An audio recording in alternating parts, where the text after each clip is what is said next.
Halo, halo semuanya. Selamat sore. Hari ini kita akan mengadakan IG Live membicarakan mengenai tips mendampingi tumbuh kembang anak selama pandemi. Nah, kalau misalkan lagi pandemi gini, anak nggak bisa keluar, terus mungkin nggak ketemu dengan teman-temannya. Aku sebagai orang tua aku merasa khawatir gitu karena menurutku anakku ada yang umur 4 tahun dan ada yang umur baru lahir, dan aku merasa untuk yang umur 4 tahun ini kayaknya udah harusnya dia berinteraksi sama orang lain, tapi ya karena pandemi ini jadi nggak bisa kan. Nah, disitulah muncul kekhawatiran, ada nggak sih dampaknya terhadap perkembangan anakku ini, terhadap tumbuh kembangnya. Makanya hari ini kita mengajak klinik Pela 9 untuk ngobrolin nih mengenai ada nggak sih ya dampaknya si pandemi ini terhadap tumbuh kembang anak. Nah, nanti dengan Mbak Irene Cuana itu bisa ngobrolin. Nah, kalau misalkan Mamis di sini ada pertanyaan, boleh langsung tanya ya. Kita sambil nungguin Mbak Irene-nya ya. Oh ya, jangan lupa juga, udah pada follow belum Giggle Organic? Itu adalah sister brand dari Giggle yang menyediakan berbagai macam kebutuhan makanan untuk keluarga, khususnya yang sehat dan organik. Nah, jadi jangan lupa di follow Giggle Organic karena di situ tiap hari kita ngebahas mengenai berbagai jenis makanan sehat untuk anak. Jadi insightful banget, dan juga barang-barang kita kurasi sendiri. Nah, ini wajib di follow, dan kita akan ada lebih banyak lagi barang nantinya dan juga promo-promo yang menarik khususnya buat ibu-ibu empasi. Ini banyak banget barang-barang empasi juga di sana. Jadi follow gitu.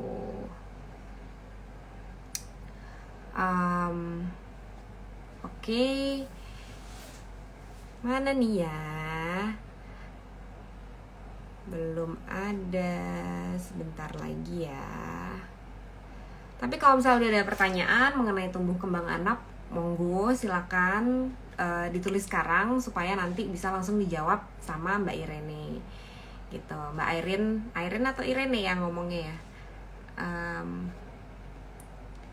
Kalau misalkan aku sendiri sih, aku pengen bertanya soal itu sih, untuk anakku gimana caranya memaksimalkan tumbuh kembangnya, apalagi kita tahu pandemi ini kayaknya nggak bakal berakhir dalam waktu dekat. Mungkin baru berakhir sekitar, kalau misalkan kemarin dari Amerika epidemiologinya bilang baru berakhir nanti akhir 2021. Nah, gimana nih 2021? Lama banget gitu kan. Anak-anak ini kalau misalkan di rumah terus nggak bisa ketemu sama temennya dan lain-lainnya, pasti ada dampaknya nggak sih?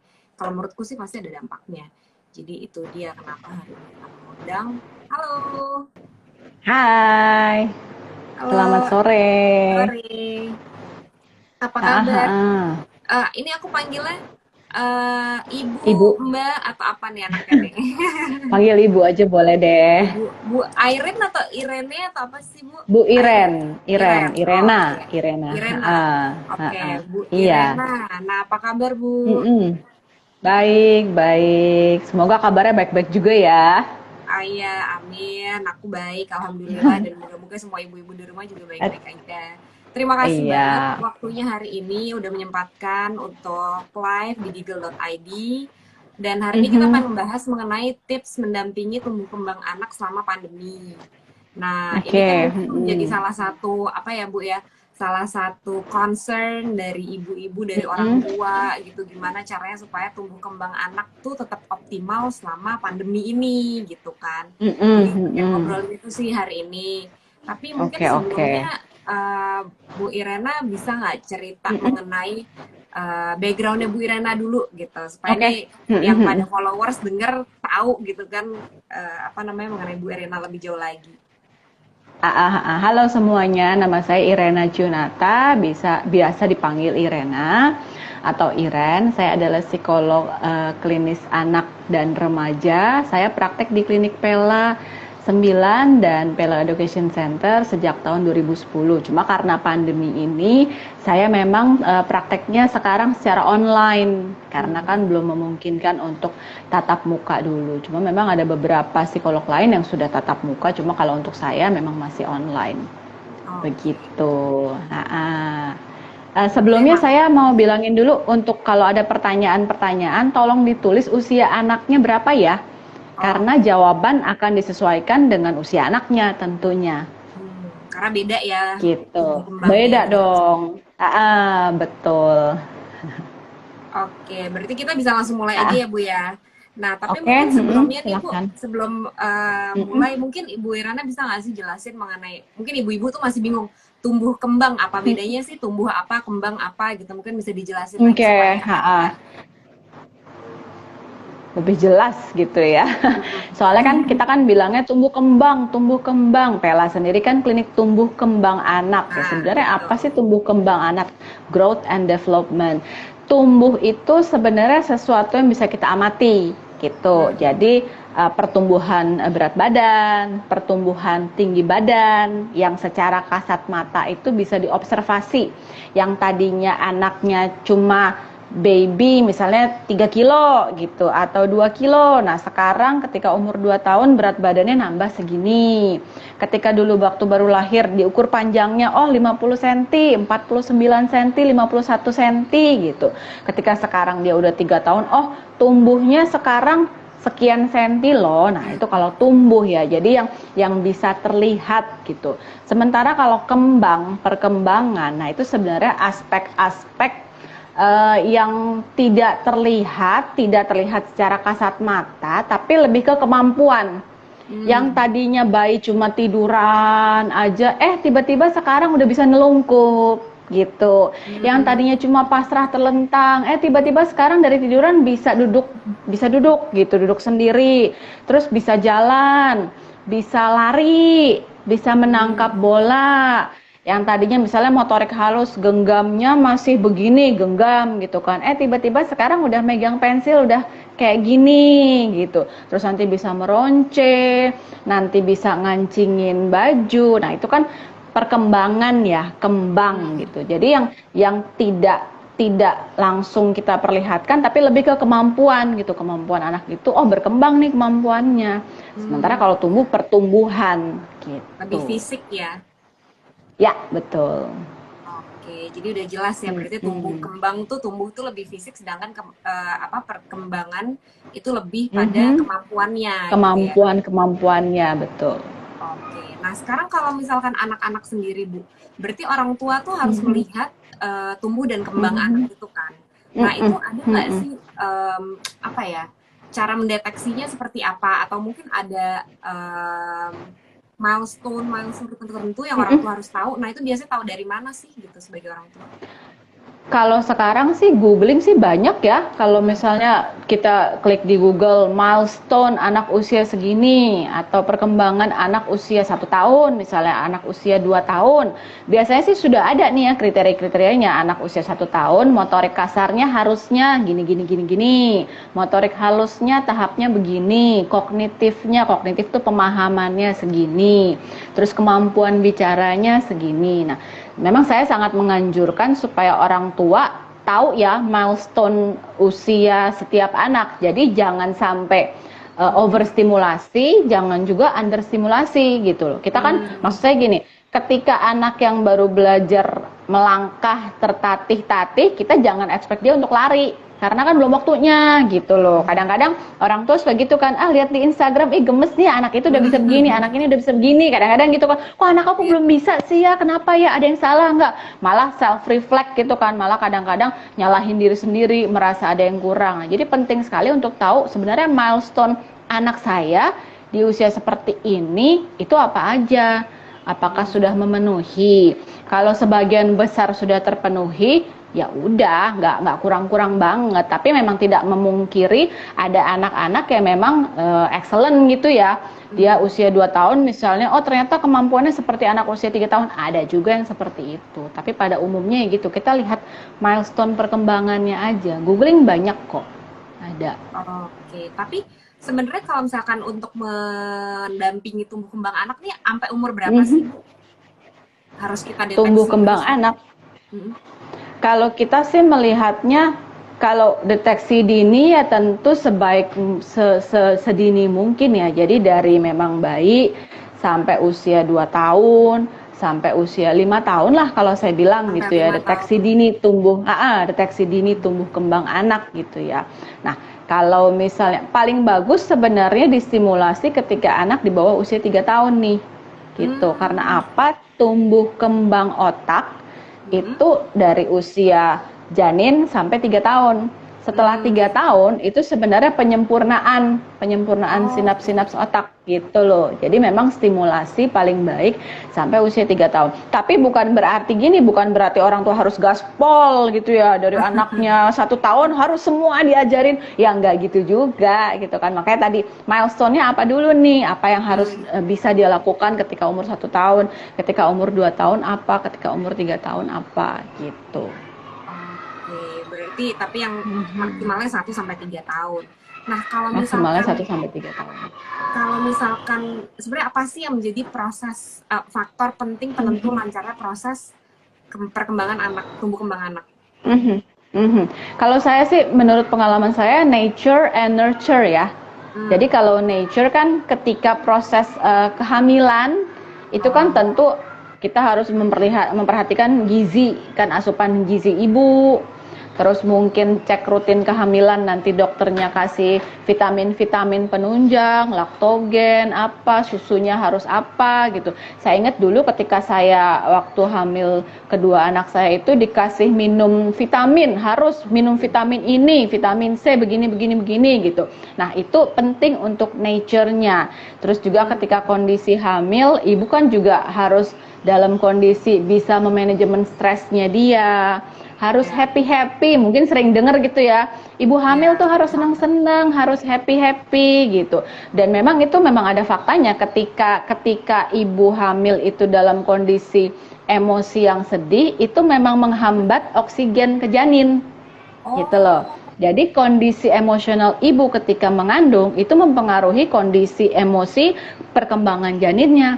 Ketika ibunya sering merasa sedih, nah itu oksigen ke bayinya berkurang. Oksigen ke bayi berkurang tentu kan mengganggu perkembangannya. Nah itu kalau dari Hmm. nature ya. Nah Berarti itu bukan tentu kita mitos ya, harus, ada penjelasan bukan biologisnya tuh mitos, ya. ada penjelasan biologisnya gitu. Nah, itu kan nature. Nurture juga penting. Nurture dari mana sih? Dari stimulasi-stimulasi. Ketika Hmm. janin kan kita ajak bicara, baby di dalam perut. Hai nak, apa kabar? Lagi ngapain?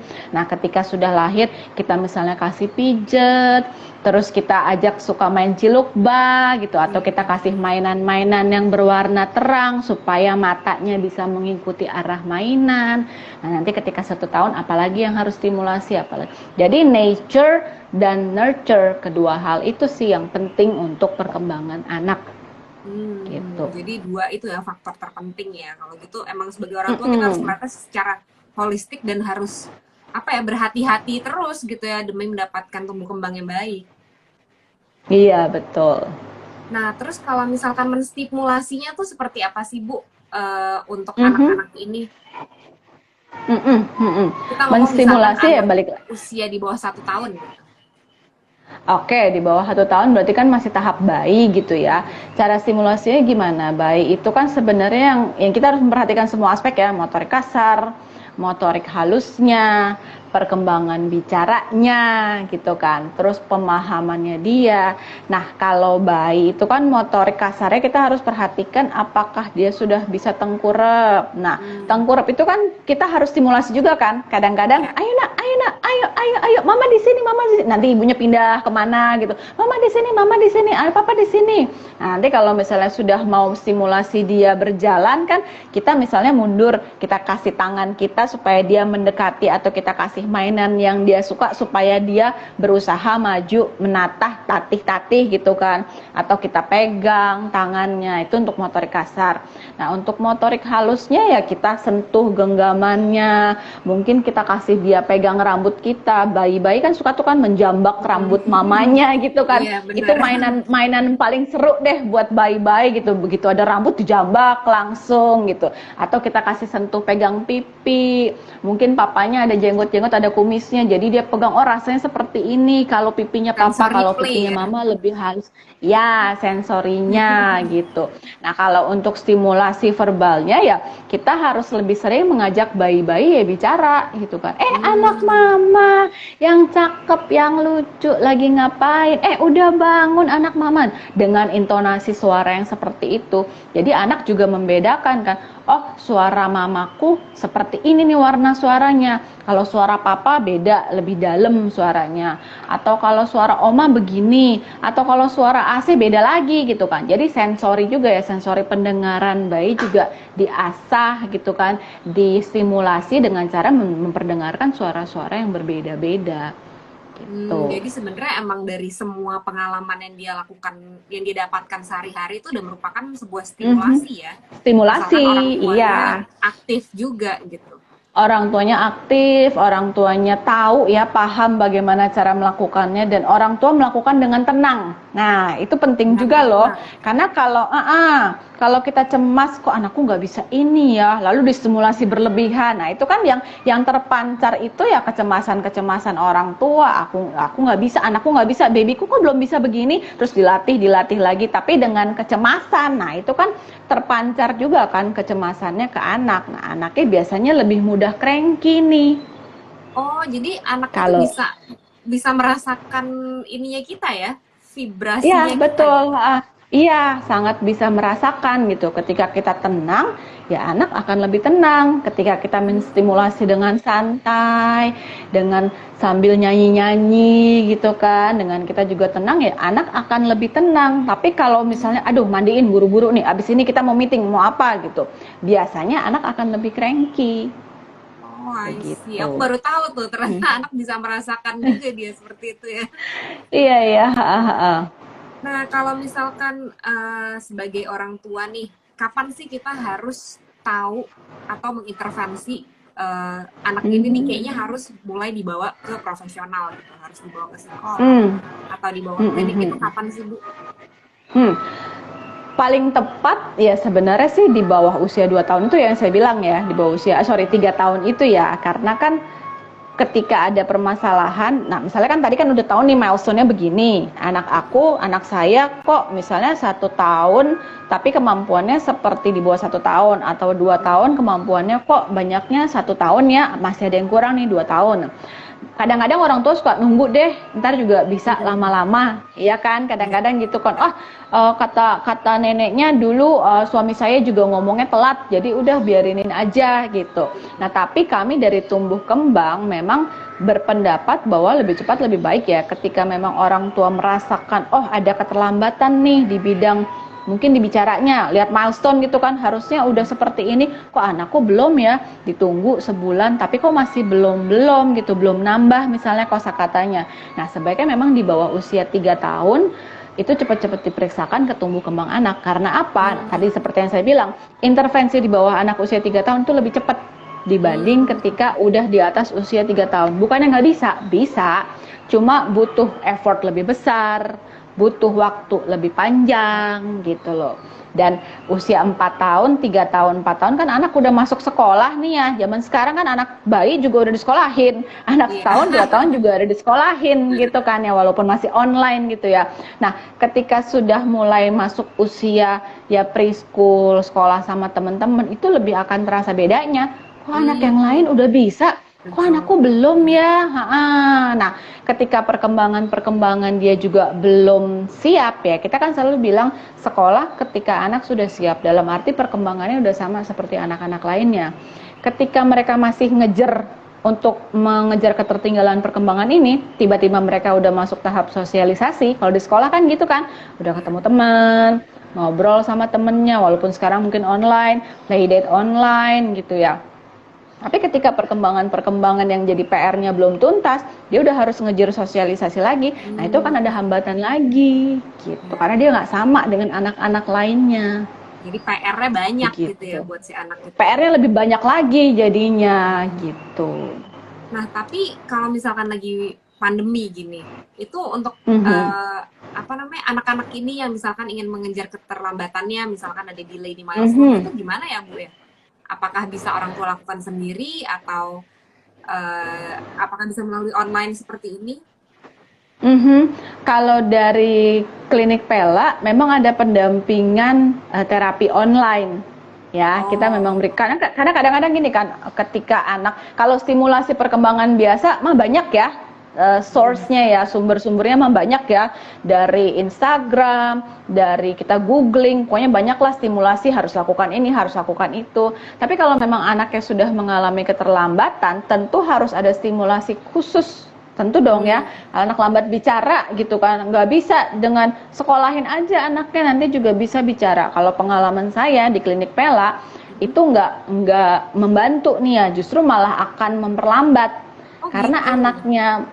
anaknya belum bisa bicara, terus ya udah disekolahin aja. Nah gimana satu guru dia belum paham one on one conversation, sementara guru kan bicara untuk anak-anak yang banyak, Ya. akan lebih bingung lagi untuk dianya gitu loh. Jadi Mm, kalau memang ada keterlambatan, kalau saya sih menyarankan memang lebih baik ke klinik gitu untuk mungkin mm. konseling online atau setidaknya mendapatkan guidance gitu dari terapisnya. Disimulasi gimana caranya, bingung kan gitu kan. Ada Ya. masalah sensori nih misalnya, saya sudah lakukan ini kok, saya sudah ajak main pasir, ajak apa, tapi kok belum bisa-bisa. Nah, kalau memang anak ada permasalahan sensori, berarti ada dosis-dosisnya, kalau kita bilang dosisnya gitu, kayak kalau minum obat, 1 hari mesti 3 kali. Nah, dosis-dosis itu harus terukur. Yang bisa Mm. melakukan siapa? Ya terapis sensori integrasi misalnya, atau terapis wicara. Jadi orang tua dapat bekal nih, melatihnya begini loh Bu. Nah mungkin kan belum bisa nih ya onsite di klinik kan ya, karena masa pandemi ini. Tapi orang tua dibekali caranya seperti ini, bahan-bahannya ini, cara ngomongnya seperti ini Bu, gitu. Jadi didampingi juga. Hmm. Nah, ngomong-ngomong soal terapi, Hmm. sebenarnya anakku tuh juga pernah ikut terapi karena waktu itu dia umur 18 bulan Mhm. baru bisa ngomong berapa ya, mungkin 3 4 kata, sedangkan milestone-nya tuh seingat aku udah harus berapa gitu.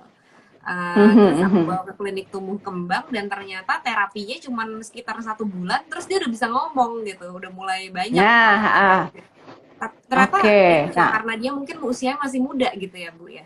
usia masih muda dan keterlambatannya memang cuma sedikit kan ya. Nggak Oh, banyak-banyak banget iya sih. keterlambatannya berarti. Nah, itu pentingnya screening awal. Kalau di klinik Hmm. Pela ada yang namanya tim seleksi. Jadi psikolog dan dokter anak itu duduk bareng untuk mengobservasi Iya. mengobservasi dan mengakses anaknya kemampuannya itu dalam tahap usia berapa ya. Sekarang Hmm. anaknya misalnya 18 bulan, oh motorik halusnya setara 18 bulan, oke. Cuma bicaranya aja nih kayak anak ya sekitar mungkin 1 tahun deh, karena masih kurang kan bicaranya gitu kan. Oh kalau cuma bicaranya aja berarti ini yang harus dilakukan, semakin cepet actionnya, semakin dini. Kalau misalnya cuma keterlambatan perkembangan bicara aja dalam arti kognitifnya bagus, sesuai dengan usia gitu, akan semakin cepet tentu perbedaannya. Nah itu loh Hmm. maksud kita. Jangan berlama-lama, jangan ditunda-tunda. Kan kesian kan anaknya. Bukannya dia nggak bisa, tapi karena hambatan bicara, nanti ketika orang udah umurnya nambah gitu ya, nanti orang nanya apa, dia nggak bisa menjelaskan, jadi anaknya marah-marah. Karena dia kesel Hmm. nggak bisa Oh iya, menjelaskan iya. apa yang dia, gitu kan, marah-marah. Atau biasanya kalau pada anak lambat bicara, efek sampingnya itu banyak bergerak. Karena dia nggak bisa bilang, aku mau ambil Hmm. roti. Dia nggak bisa bilang, jadi dia naik sendiri, ambil kursi, manjat sendiri. Kita lihatnya kok anak ini nggak bisa diem gitu. Iya, Tapi iya. sebenarnya itu kompensasi karena dia bicaranya belum sesuai dengan usia. Nah, untuk menghindari efek-efek samping itu yang marah-marah, tantrum, banyak bergerak, nah sebaiknya cepat kita harus berikan intervensi dini. Nah, Mm-mm. sekarang juga kan lagi pandemi gitu ya, Bu. Dan mungkin kan Mhm, pandemi ini mhm. katanya baru selesai akhir 2021 gitu. Sedangkan buat Katanya anak ya, katanya, mudah-mudahan sih lebih cepat. Cuman aduh, moga-moga. katanya paling mungkin 2000, akhir 2021. Sedangkan anak-anak Mhm, ini kan mhm. ya nggak sekolah, dia juga hanya di Mhm, rumah aja. Mungkin di rumah nggak ada mhm, halaman, nggak ada tempat untuk dia bermain. mhm, Itu tuh kira-kira apa sih Bu? Ada nggak sih dampaknya buat anak-anak ini yang selama ini hanya di rumah aja? Pastinya ada ya, yang jelas bosen, itu udah Hmm. paling utama. Klien-klien saya juga banyak mengeluhkan, oh anaknya bosen nih, Hmm. atau kesulitan mengikuti kalau misalnya udah usia sekolah gitu, kesulitan mengikuti PJJ, pembelajaran jarak jauh, online Hmm. school, itu kesulitan. Nah itu efek-efeknya ke situ pastinya bosen. Terus terbatas, tadi kan Mbak bilang nggak ada halaman misalnya, padahal Hmm. anak-anak di bawah usia 5 tahun kebutuhan geraknya kan tinggi karena masa Nah, eksplorasi, lari sana, lompat sana, manjat sofa gitu kan. Memang kebutuhan geraknya tinggi tapi ruang terbatas aja itu. Jadi itu untuk motorik kasarnya juga kalau kita melihat, orang tua melihatnya jadi kayak kok kayak anaknya nggak bisa diem amat sih gitu. Tapi karena mereka memang tidak ada tempat untuk menyalurkan energinya gitu. hmm. Hambatannya di situ pastinya. Tapi kira-kira ada efek jangka panjangnya nggak sih Bu? Apakah kepribadian mereka nanti jadi seperti apa atau gimana gitu? Kalau itu sih saya kembalikan ke pengasuhan orang tua ya. Nah, bagaimana orang tua memanage kebosanan? Bagaimana kita sebagai orang tua, kan gini kan, kita itu hidup lebih lama dong daripada Ya. anak kan ya.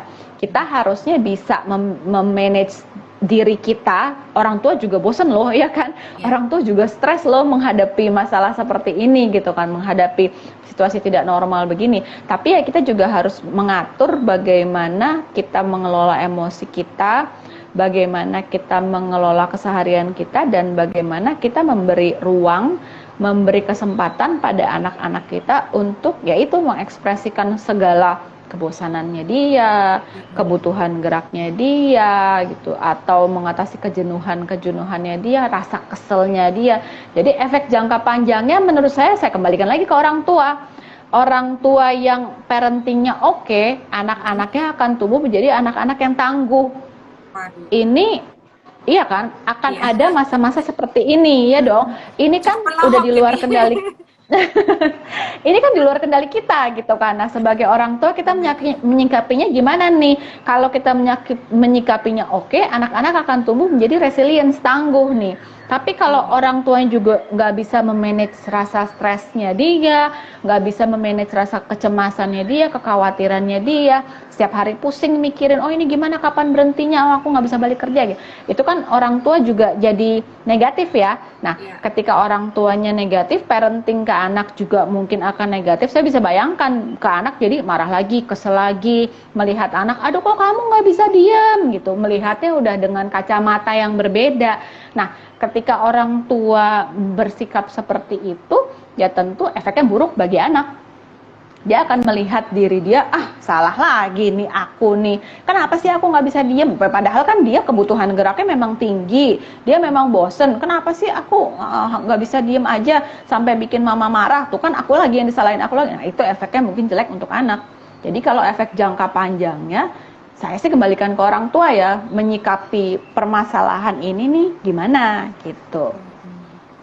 Jadi kita sebagai orang tua ya di pandemi ini juga harus lebih banyak belajar lagi ya bagaimana membersamai Betul. anak. Apalagi saat ini mereka cuma punya kita gitu, nggak ada orang lain Iya, lagi. nggak ada temennya gitu ya, nggak ada guru mungkin. Kalau dulu kan mungkin bisa kabur gitu ya ke sekolah Iya. gitu kan. Udah mama ngapain dulu di rumah, aku di sekolah dulu main sama temen, main sama guru. Sekarang kan nggak bisa gitu. Cuma ya memang kalau saya sih ya kita memang sebagai orang tua kita harus self care juga ya. Kita harus menjaga diri kita sendiri juga.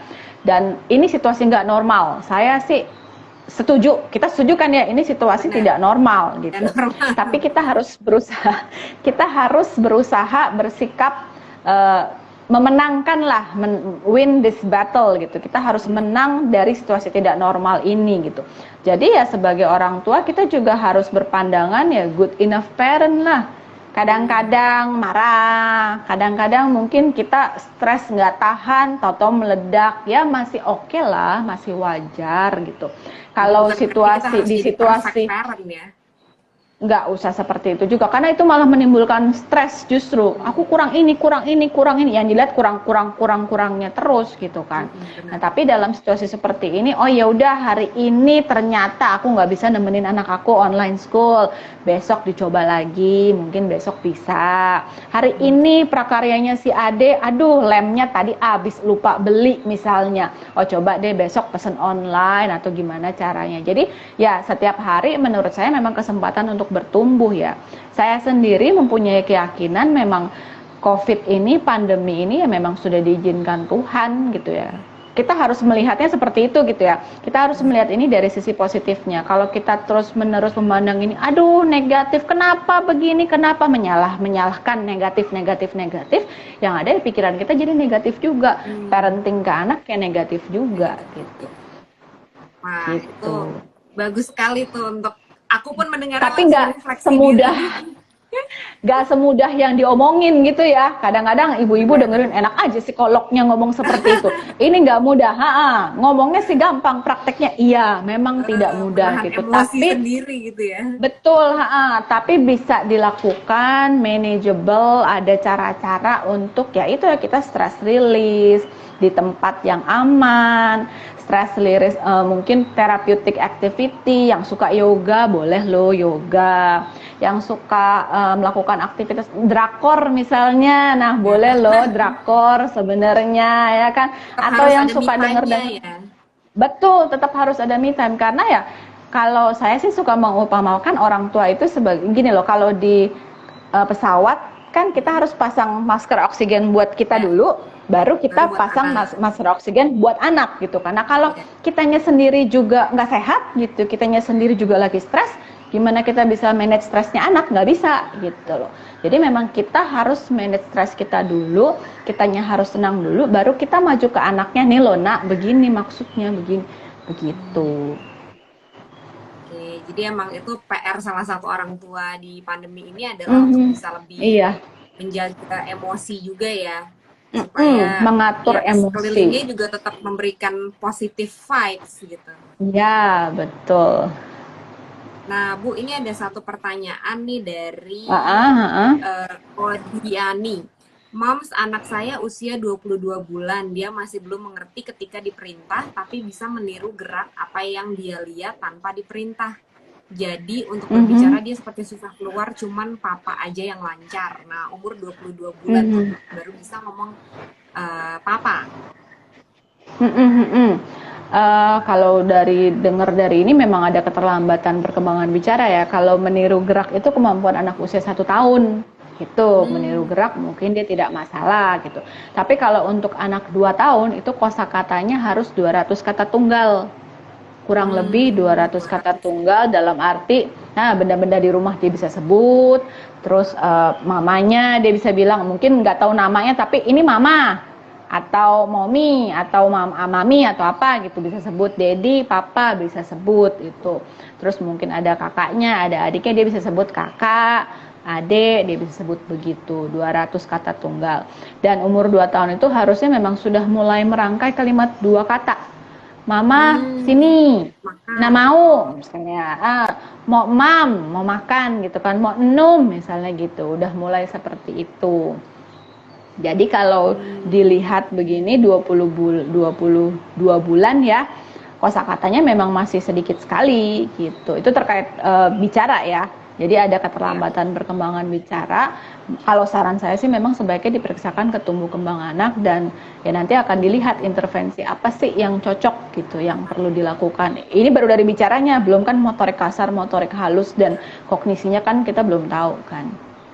Gitu. Oke, mudah-mudahan menjawab ya. Dan ini ada satu pertanyaan lagi. Gimana terapi online Mm-mm. untuk anak berkebutuhan khusus? Oke. Berkebutuhan khususnya apa dulu ya? Kan ini kan banyak juga ya berkebutuhan khusus ya. Anak-anak apakah gitu. Cuma ya terapi online kalau dibilang ideal, ya pasti nggak ideal. Tadi saya udah bilang situasi ini kan tidak ideal kan ya. Situasi ini tidak normal gitu. Cuma memang kalau terapi online itu Oh, ini memang katanya speech terapis. delay, Bu. Oh, speech delay. Kalau speech delay mungkin enggak, maksudnya jangan dikategorikan berkebutuhan khusus ya. Oke, kalau speech delay, kalau dalam klinik Pela memang kita ada pendampingan home program terapi online. Jadi terapisnya memang mendampingi orang tua. Jadi yang melatih anaknya itu memang orang tua sebagai ya one on one kan, sebagai yang anaknya usia berapa ini? Dibilang nggak? Mungkin Bu Bertin bisa kasih tahu anaknya umur berapa? Ini dia belum bilang sih.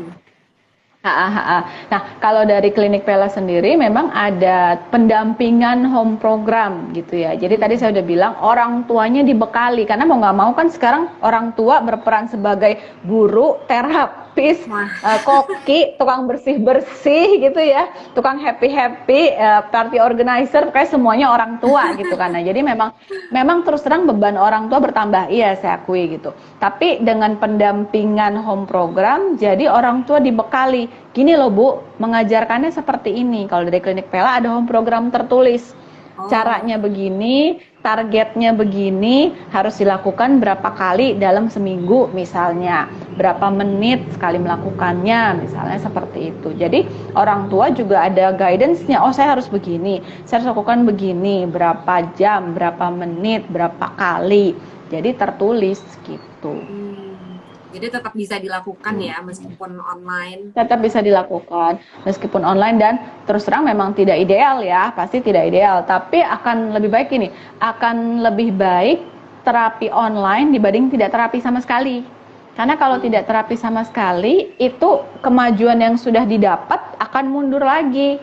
Nah, sayang kan anaknya kan, karena kan ya tadi kita kan berkejaran dengan usia, dengan umur, dengan perkembangan otak gitu kan. Kita mau nunggu sampai kapan ketika pertumbuhan otaknya misalnya sudah lewat masanya, itu akan lebih susah lagi ngejernya gitu. Jadi saya sih menyarankan pandemi selesai baru ini betul, iya gitu. Jadi memang terapi online seoptimal mungkin gitu. Good enough ya kuncinya tadi, optimal gitu. Maksimal ya mungkin nggak maksimal, ideal ya pasti nggak ideal gitu kan. Tapi seoptimal mungkin ini loh yang bisa kita lakukan terapi online ini gitu. Nah ini ada pertanyaan lagi nih Bu, harus ada rujukankah untuk dapat home programnya? Oh, tentu harus dapat rujukan dulu. Nah, kalau enggak kan terapisnya juga bingung kan memulainya dari mana. Ini kalau di klinik Pela ya. Nah, memang awalnya adalah ke tim tumbuh kembang seleksi dulu supaya mendapatkan diagnosa. Terapis kan juga harus ada arahan. Ini anaknya kesini mau ngapain gitu, mau diapain. Kalau terapis nggak ada arahan seperti itu kan bingung juga kan. Tapi ketika ada rujukan, oh diagnosanya A misalnya, harus dilakukan B, C, D. Nah berarti harus ke terapis ini. Nah terapis juga akan menentukan, oke, programnya kita mulai dari mana. Misalnya keterlambatan perkembangan bicara gitu ya. Oh anaknya udah bisa bicara, tapi bicaranya anak 2 tahun ini setara dengan anak 1,5 tahun. Oke, kita mulai dari 1,5 tahun. Kita nggak usah ngajarin dari umur 1 tahun misalnya. 1,5 tahun aja kita mulai, terus goalnya seperti ini. Apa yang harus dilakukan, cara-caranya gimana gitu. Jadi tentu perlu rujukan awal dulu. Jadi bisa, mungkin nanti bisa hubungin langsung ke klinik Pela. Di Instagramnya mungkin ada kontaknya ya Bu ya? Iya ada, silakan untuk bikin perjanjian dengan adminnya. Nah terus ini ada pertanyaan lagi nih Bu, jika milestone anak kita sudah sesuai atau memenuhi, apa yang harus kita lakukan? Apakah dipacu lebih atau diikuti saja sesuai kemauan anak? Kalau sudah sesuai ya kita ikuti aja kemauan anak ya, boleh kita pacu lebih. Kadang-kadang kan kita melewati ininya. Kadang-kadang kita gemes gitu ya, bisa enggak? Gitu. Iya, dicoba boleh gitu. Tapi sebagai orang tua kita juga harus observe gitu ya. Anaknya bisa nggak nih 1,5 tahun?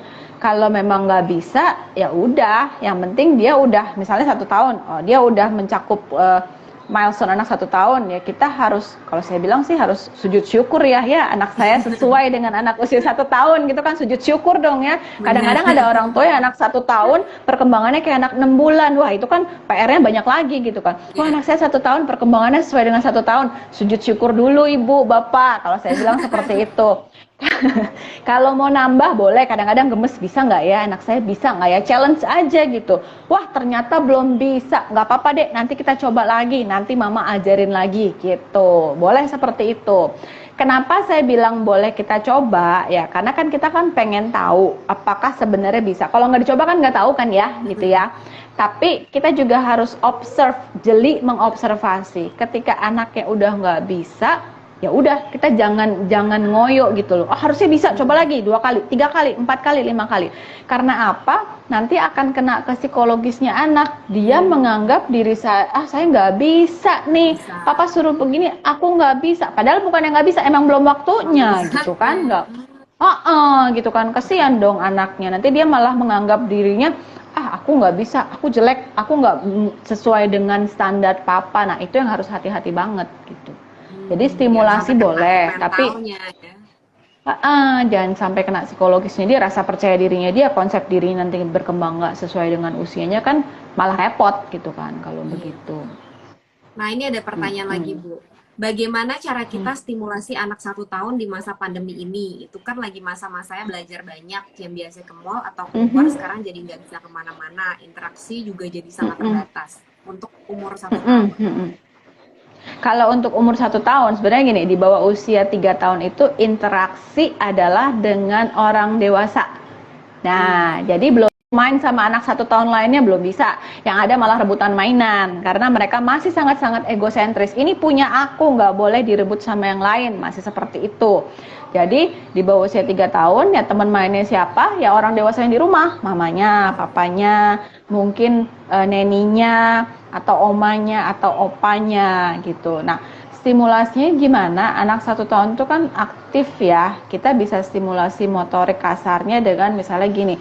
Oke, kita sediakan ruangan yang nggak usah lapang gitu ya. Tapi kita harus sediakan ruangan yang sofa dipinggirin deh, meja yang nggak kepake dipinggirin supaya dia bisa naik manjat-manjat, misalnya yang aman gitu. Terus kalau dia mau naik-naik apa ya asal aman ya udah kita temenin aja. Mau lompat misalnya kadang-kadang orang tua heboh kan jangan lompat, jangan pegang itu nanti pecah. Ya semua jangan terus anaknya mau belajarnya gimana dong caranya gitu kan. Jadi ya kita temenin aja gitu. Misalnya dia pegang barang yang bisa pecah. Nah, mama punya ini. Nah, ganti. Ada bola nih, yuk kita main bola aja. Jadi kita mengalihkan. Itu nggak seru. Main ini aja. Kita mengalihkan seperti itu. Nah, ruangan juga memang harus disetting ya. Kalau saya bilang ya agak disetting. Mungkin agak dibikin lebih lapang supaya ruang gerak anak juga bisa memenuhi kebutuhan geraknya dia gitu. Syukur-syukur kalau punya halaman. Jadi bisa dibawa main bola di halaman. Tapi kan banyak juga sekarang yang tinggal di apartemen kan ya. Nah, kalau di apartemen kan agak susah juga karena agak terbatas juga ya. Coba gimana, mungkin perabot-perabotnya bisa dibikin seminimal mungkin atau yang nggak perlu disingkirkan, dipepet ke dinding supaya anak punya ruang gerak yang cukup lah untuk, nggak bisa dibilang luas ya, cukup lah untuk memenuhi kebutuhan geraknya gitu. Oke, jadi emang dari kitanya harus pinter-pinter juga gitu memberikan space untuk anak supaya mereka bisa bereksplorasi ya. Betul. Nah, kalau misalkan tadi kan Ibu bilang kalau misalkan anak di bawah 1 tahun itu temannya adalah orang dewasa gitu kan. Nah, aku mau nanya nih, sebenarnya pertanyaan dari aku pribadi nih Bu. Anakku kembar. Nah, itu gimana kalau misalnya kembar? Karena dia mau nggak mau jadi kan ya harus sharing terus gitu kan, nggak bisa dia sendiri. Betul. Ada nenikah yang bantu? Atau ada yang bantu? Mbak, ada ya yang bantu ya. Jadi kalau memang kembar, ya kan harus, maksudnya selalu ada temennya gitu kan ya. Nah itu ya mau gimana lagi. Cuma memang kita tetap harus lihat perkembangan per anak. Karena kembar pun kadang-kadang nggak selalu sama loh. Nah baru ini aja saya dapat klien dari klinik Pela yang kembar 2 tahun, kembarannya itu ngomongnya sudah lancar banget, sementara yang datang ke klinik Pela bicaranya baru beberapa patah kata. Nah, padahal kembar gitu kan. Kita kan berpikirnya oh kembar itu harusnya semua sama. Ternyata enggak. Jadi ya memang kita harus lihat perkembangan anak. Kalau misalnya perkembangannya dalam batas-batas yang wajar, 2 tahun ya seperti anak 2 tahun, ya stimulasinya gimana? Bisa sesekali dibarengin. Tapi tentu kita harus ingat mereka tidak akan semudah itu sharing gitu, tidak akan semudah itu gantian main gitu. 2 tahun kan ya Mbak anaknya. Nah, itu masih Ini baru PR lahir banget untuk ngajarin. Oh, baru lahir. Nah, itu PR banget memang untuk ngajarin berbagi lah, sharing lah gitu. Jadi memang PR banget, tapi bisa kok diajarin gitu. Dalam arti ya kita mengingatkan terus, bilangin terus, ayo dong berbagi. Tapi tetap kita harus kasih kesempatan anak juga ya. Sekarang waktunya si anak yang satu sama mami, anak yang lain sama pengasuhnya dulu atau sama dedinya dulu, nanti tukeran gantian. Nah, mami sama yang satu lagi, dedi pegang yang ini. Tetap harus punya one on one special time ya dengan setiap anak gitu. Makasih Bu atas jawabannya. Lalu ini ada juga pertanyaan. Tantangan sendiri ya. Iya, apalagi ada Tantangan kakaknya. tersendiri Aduh, gitu ya. makin Oke. ini.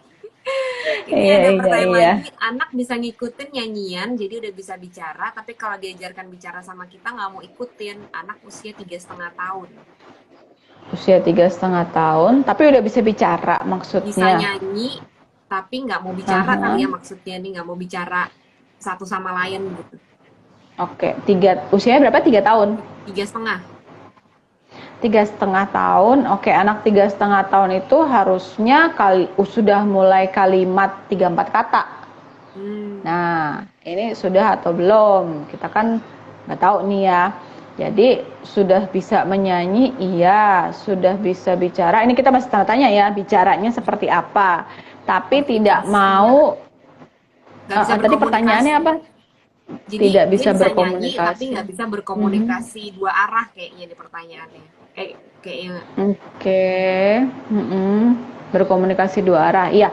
Memang masih terbatas sih kalau untuk anak usia 3,5 tahun karena memang kan kalimat panjang. Kadang-kadang harusnya mengungkapkan apa yang diinginkan sudah tahu. Mau ini. Gitu. Atau pertanyaan, ini apa? Atau mama kemana? Harusnya itu udah bisa. Gitu. Cuma memang belum selancar anak usia 4 tahun 5 tahun ya komunikasinya. Nah, ini memang harus diperjelas dulu maksudnya komunikasi apa nih. Kadang-kadang orang tua juga mengharapkan dia belum bisa cerita seperti anaknya teman saya ya. Anaknya umur berapa? Itu kemampuan cerita itu kemampuan anak usia 4 tahun gitu. Atau dia anak teman saya ngobrolnya udah panjang banget loh gitu. Mungkin tuh excellent bicaranya, tapi ini kan memang harus dilihat dulu kan kemampuan bicaranya kira-kira memang setara sampai mana sih tahapnya gitu.